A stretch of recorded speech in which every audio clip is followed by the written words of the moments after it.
president of the Big Man Alliance. You know I love you, the best player in the league. I want to congratulate you, but I want you to hear from me first. I thought the SG have been the MVP. That's no disrespect to you, but congratulations. And what do you guys have to do to get back on track versus Minnesota? Yeah, I think Nathan's a cool guy.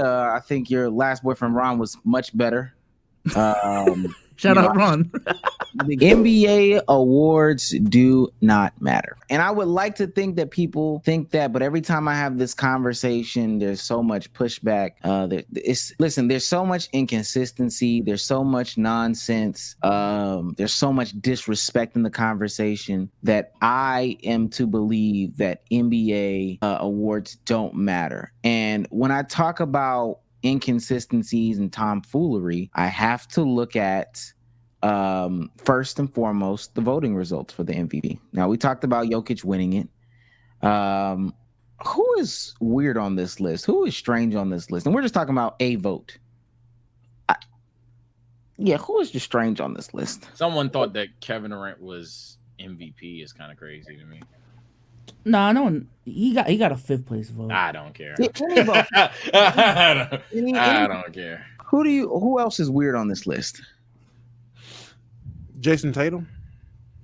Oh, God. I guess. Sabonis. Sabonis third place vote. Weird as hell on this list to me. Yeah, Sabonis is one of them things. Like how many win the? Hold on, before I die on this hill. I just don't get the vote, and he joins an elite group of people. Sabonis is weird. Final answer. Yeah, players to receive. Sabonis is very weird. Players to receive both MVP and DPOY votes in the same season. MJ in '88, Bron in 2012, and Domantas Sabonis this year. Sound like you just don't know ball on Sabonis. That's what it sounds like. I don't know. Hey, what's the argument against him? And what do you have, a fourth place vote? Yeah, he had a fourth place vote. Yeah. My thing, Damo, and I know you're talking to Omar mainly. My thing is calling him a top 4 MVP candidate by many definition as the 9th seed, 46 win Kings over literally Jason Tatum, Giannis, Jokic, Luka sounds asinine. And Brunson. Yeah, I would love to hear the argument. That's what I'm saying. They have to put out. They have to. Somebody has to make them put out. Why would you say? I'm just not harping on. Guys, springtime is sprung, and that means America's pastime is here. Grab you a Frank, grab you a beer, and head on over to Prize Picks and play daily fantasy sports. Make sure you download the app or head over to the website. I see Mookie Betts, 2.5 hits, runs, and RBIs. I'm going to go more naturally. And then I'm going to go Kyle Harrison more on hits allowed. I'm going to place my money in my entry. Let's go column 10. And then I'm going to go ahead and hit place entry. And thanks to our friends over at Prize Picks, if you guys use code LKIB, you guys can get a 100% match on your first deposit of up to $100. And hopefully you can win some money as well if you really know baseball or basketball, or really any sport you want to play. Links to everything will be in the description down below. And shout out to Prize Picks for sponsoring this podcast. I got one vote. That's my thing. Well, I mean the idea about all of them, the criteria not being consistent, them changing up on a year-to-year basis. And mind you, I would love to believe that is the case. Hey, what I thought defensive player of the year looked like this year is not what I thought defensive player of the year looked last year. This idea that, we might be running into a voter fatigue era for Jokic, specifically if he loses, because I've heard like Stephen A spread some of these sentiments where the playoff performance matters, / I'm just going to dick ride with what everybody else is saying. Oh, JJ Redick watched him. He watched more basketball than me. I'm going to go ahead and just, let's do it. Let's just put it on there. I don't like any of that. I'm probably going to look at now just how many times did you finish top 5 in the MVP race in your career. I feel like that's a more accurate telling depiction of your career. If, like, let's say for a 5-year stretch, you were top 5 in MVP voting, I think that says a lot about you as a player. Like, when James Harden was going on that run of, like, being a runner-up for, like, 6 years, bro, that was crazy. But just reducing that whole stretch of just, he only won it in 1 year, doesn't really do justice how good James Harden was. Oh, y'all gonna get mad at me. But then again, I'm the weird crown eater of the pod. I've never cared about MVP in terms of when I debate players. Yeah, NBA awards. I've been thinking these awards don't matter because they're not consistent. The other thing that kills me, and again, if there wasn't so many notable names that are just easy misses, then maybe I would have like a different conversation about it. Like why Scottie Pippen, regarded by a lot of people as the best perimeter defender, top 3 best defenders of all time. Someone say the best Bull. No defensive player of the year vote. Same thing with Tim Duncan. And I'm on Scottie Pippen's page. There's 2 years where he finished second, and that is in 94, 95, and 95, 96. There's a year where he finishes third in 91, 92. There's a year where he finishes fourth. There's a year where he finishes ninth, and then there's like a year where he finishes seventh and eighth. Damn, I would think that the best defender in the world or best perimeter defender in the world would finish somewhere closer. Like there should be some way more 2s and 3s. You know what I'm saying? Way more 7s and 8s than 7s and 8s and 9s or whatnot. 9? Let me see where he is this year. Yeah, who is above him? My thing is, it has to make sense relative to who's in the league. And Michael Jordan is above him. Now, mind you, 97, 98, I think he's injured, but Anthony Mason, Dennis Rodman, Bo Outlaw, Tim Duncan, all these people are tied for 5th. Mookie Blaylock.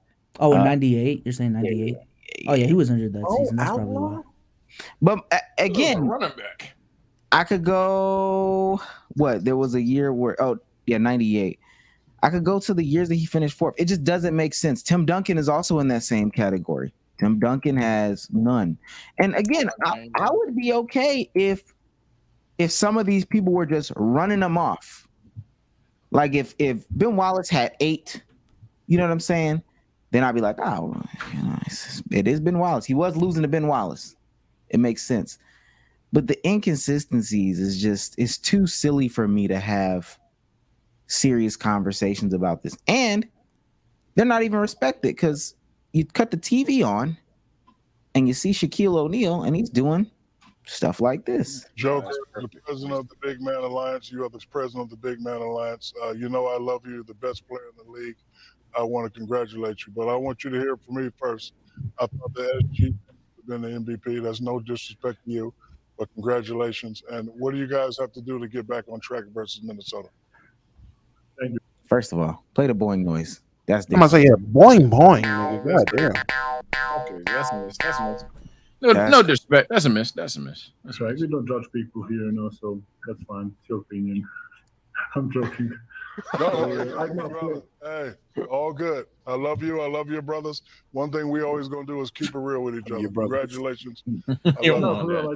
Especially on the day where you got the MVP. It's probably details and kind of small things. But yes, we have a tough stretch. We lost 2 games at home against Minnesota. Tomorrow we're going to Minnesota to try to get back. Okay, none of that really matters. Is it so crazy? It was. How do we feel about what Shaq had to say in that specific moment? About what Shaq said, in regards to wanting SGA to win, fair opinion, we debated that. In regards of saying it to Nikola Jokic, dog, I'm all for being blunt. I'm all for being straight up with people, for sure. Delivery and tone does matter, though. It was weird. It was pretty fucking weird. That was night they announced it.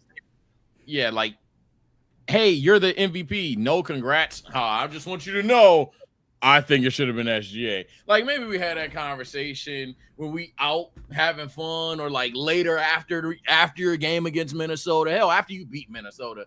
And it's just like, hey, man, you weren't the MVP, though, just so you know. Delivery matters. So I don't want to say that Shaq should have been a pussy and just not say anything. It was just weird timing, weird delivery. It was pretty odd to just say that right then and there, especially considering who you are. You're Shaquille O'Neal, dog.